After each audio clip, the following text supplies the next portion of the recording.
Good morning, good morning, good morning. Belum makan deh, lapar.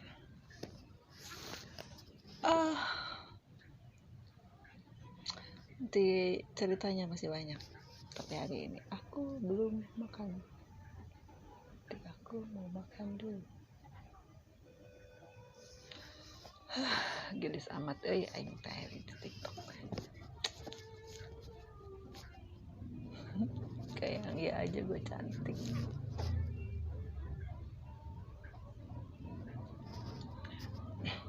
Coba, gue mau ngajak semua orang nih yang pernah ngalamin kayak gue gitu. Penyakitnya udah ke dokter sana sini bolak-balik, terus nggak ada yang bisa mendiagnosa gue tuh sakit apa gitu. Terus tuh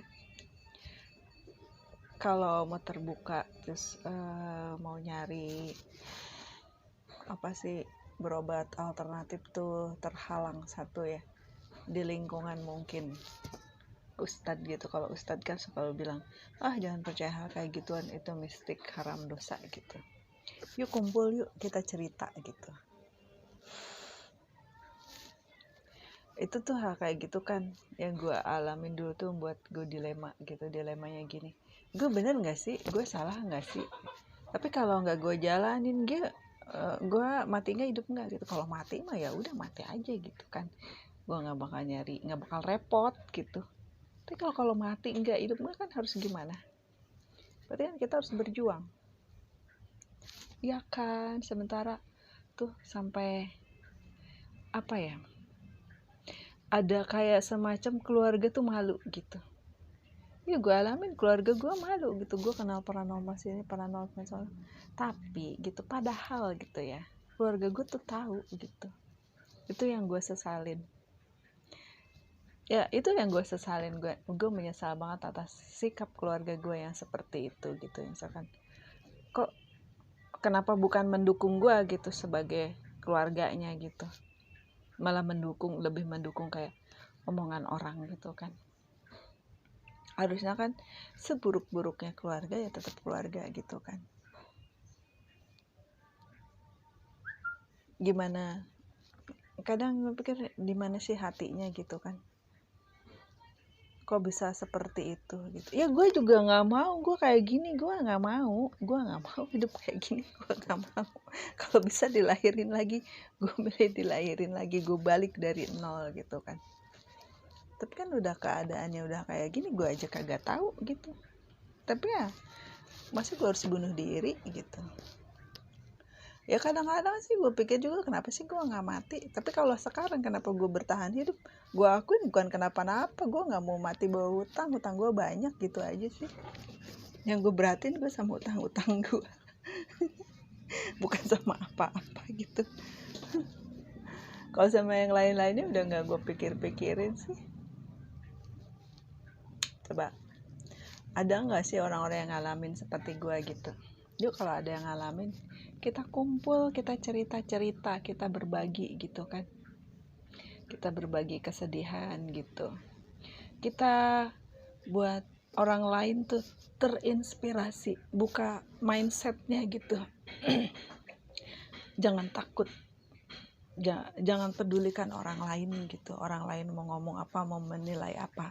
Kita fokus sama tujuan hidup kita ingin sembuh gitu aja. Itu yang gue alamin, itu yang gue lakuin. Meskipun gue nggak diakuin sama saudara-saudara gue gitu, gue nggak ditanya gitu. Kenapa? Mereka malu sama gue gitu, malu sama kelakuan gue yang selalu gue ngintilin paranormal kesana kesini gitu kan. Seharusnya mereka itu kan tahu, seharusnya bantu menjelaskan, oh gue tuh dalam kondisi kayak begini loh, di sini tuh kayak begini loh gitu. Apapun orang lain ngomong kayak begini kayak begitu gitu, dia harusnya tuh bantulah menjelaskan keadaannya kayak gini. Kalaupun misalnya nggak bisa, ya udah gitu, lu nggak usah ikut campur urusan gue, ini urusan keluarga gue. Harusnya kan kayak begitu. Ini kan enggak. Jadi gimana ya, Susah sih kalau orang yang berpikirannya sempit gitu, orang yang berpikir apa ya, selalu ingin dihargai orang lain gitu. Padahal mah apa sih yang membuat orang lain menghargai kita itu bukan karena apa-apa, karena uang. Jangan sekali-sekali mengharap kita dihargain orang kalau kita nggak beruang. Karena yang nomor satu di dunia itu adalah uang. Buktinya apa? Sekarang nih, gue sebagai seorang korban dari perbuatan orang yang punya pesugihan, gue dijadiin tumbal korban gitu, jadiin tumbal, gue nggak mati, gue dibuat sakit, dibuat disantet gitu. Tapi karena mereka itu beruang, dia menggunakan uangnya untuk menutupi kedok mereka dihargai. Nggak ada orang yang lain, orang tuh bakal percaya, oh kalau dia punya pesugihan, kalau dia tuh punya niat mau melenyapkan nih orang di sekitar sini semua demi tujuannya apa, mau ngumpulin anak cucunya di sini. Nggak ada orang yang percaya kayak, nggak bakalan ada orang yang menilai kayak begitu. Tetep aja yang disalahinnya gua. Iya kan, tetep aja yang disalahin gua. Karena apa? Gue orang susah gitu, gue orang susah. Meskipun 1000 kali gue berbicara kebenaran gitu, orang lain tuh nggak bakal ada yang percaya kecuali melihat ada bukti. Nah karena sekarang nih udah mulai ada bukti nih, udah mulai ada bukti gitu kan. Ya emang gue ngebacot mulu gitu, gue berusaha buat menyadarkan mereka semua, gue ngebacot gitu. Kebetulan ada bukti, tuh orang tuh lagi sakit. Jadi mereka tuh mulai percaya, pikirannya baru kebuka gitu.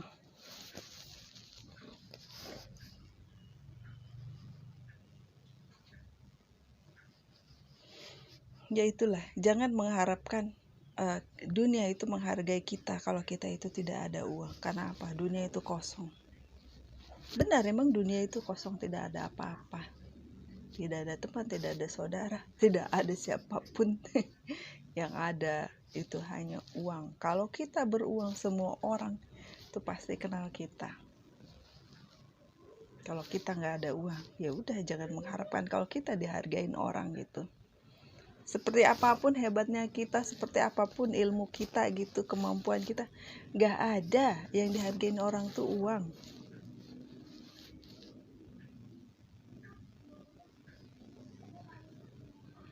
Jadi gue menyaranin buat orang-orang yang mungkin mengalami hal seperti gue, hal yang sangat menyakitkan dalam hidup gitu, udah sakit, udah jelas tuh sakit gitu.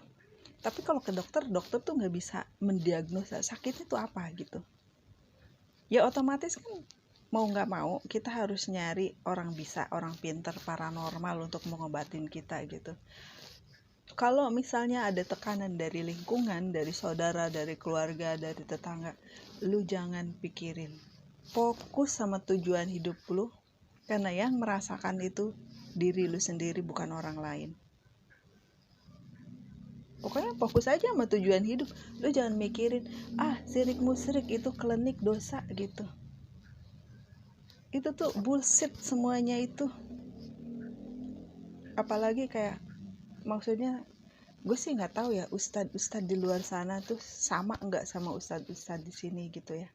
Tapi satu hal yang harus lu percayain, jangan pandang orang itu dari status sosialnya, mungkin dia ustadz atau dia haji bersorban atau gimana ilmunya tinggi. Tapi lu harus tahu, yang namanya ilmu itu bisa dibeli, tapi yang namanya hati manusia suci atau bersih itu anugerah dari Allah. Dan gak semuanya yang namanya manusia itu dikasih anugerah gitu. Jadi lu jangan pandang tuh dari luar, pandangnya tuh, maksudnya tuh mereka ngomong apa tuh mau apa sih gitu. Sebenarnya ada apa sih? Ya kasusnya di sini tuh apa coba? Ya kasusnya di sini ustadznya tuh ngomong haram dosa, nggak boleh kenal kayak gitu, kayak apa sih, kayak paranormal kayak gitu tuh, nanti sholatnya nggak diterima.